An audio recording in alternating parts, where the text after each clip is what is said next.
peut faire Google Analytics pour votre business. Tout le monde connaît ou ne connaît pas Google Analytics, donc pour ceux qui ne connaissent pas, c'est, moi je vais plus l'illustrer avec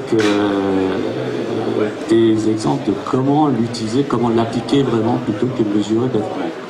Cela étant, en préambule, qu'est-ce que Google Analytics? Il est de bon ton de rappeler toujours ce que fait tel ou tel produit. Je vais simplement prendre l'exemple par la suite de ce qu'est Google Analytics. Dans mon intervention, je vais traiter de la question pourquoi analyser le trafic. Et enfin, le cœur du sujet, c'est quelques fonctionnalités et leurs applications possibles. Donc je vais passer en revue toutes les fonctionnalités, bien entendu, mais je dirais les principales et leur application dans la vie de tous les jours, entre guillemets. Donc la définition officielle. Est-ce que les questions ici de Google Analytics, je vous laisse lire, je la relis. C'est une solution professionnelle d'analyse d'audience.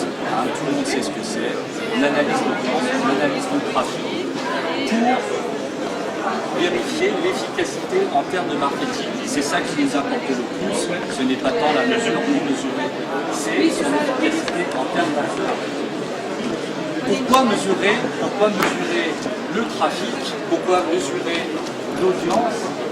C'est parce qu'effectivement, on ne peut pas mesurer quelque chose, on ne peut pas améliorer quelque chose qu'on n'a pas pu mesurer avant. Vous allez dire, je voudrais une plus belle chambre, une plus belle maison, une plus belle voiture, mais par rapport à quels critères? Donc il faut mesurer. Maintenant, ces critères, il faut bien entendu qu'ils soient compréhensibles par vous. Donc par vous, effectivement, ça peut ne pas être à 10, à 20 ou 30 km à l'heure, ça peut être en fonction de votre conscient et inconscient. Que peut-on mesurer? On peut mesurer certaines choses et on peut analyser certaines choses grâce aux outils analytiques.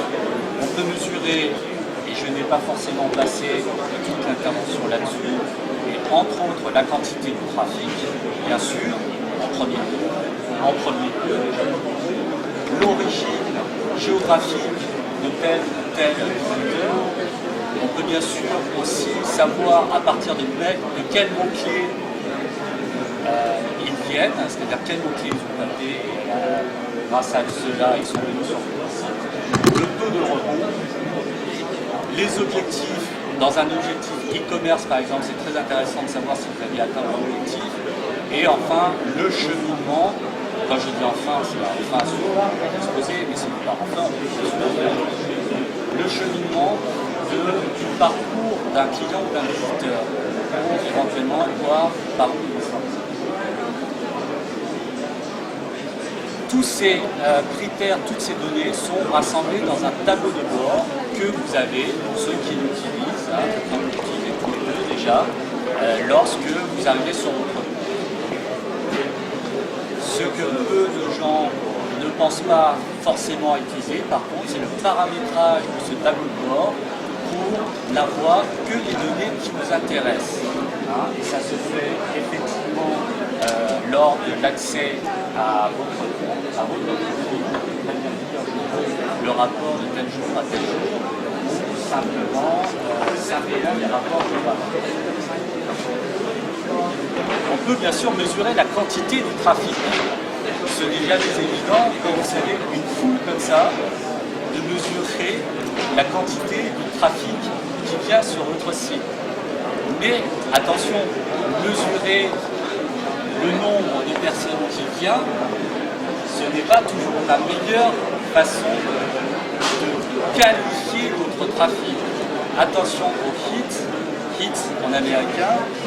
Vous voyez comme moi, hits, ça veut dire how idiots track success. Ça a été la mode pendant un certain nombre d'années. Maintenant, on ne se fie plus aux hits, aux clics. On a d'autres critères sur lesquels se baser pour voir la pertinence de votre site. Entre autres, du livre, entre autres, de l'impression, etc.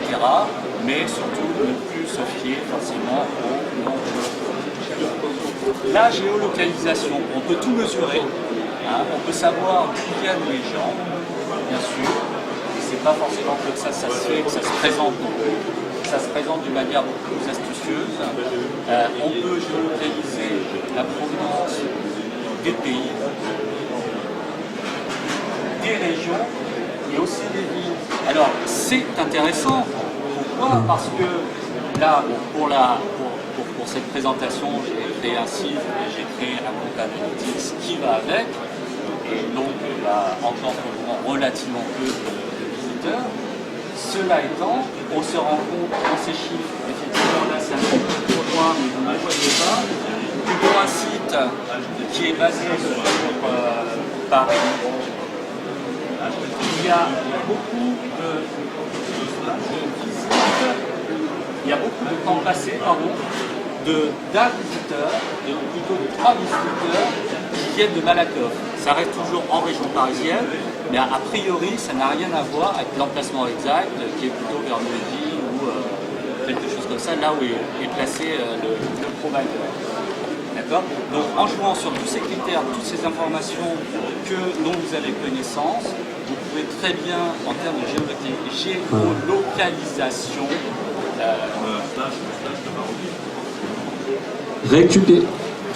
récupérer des données qui vous permettent de cibler exactement en termes de lieux vos futures ventes ou vos cibles.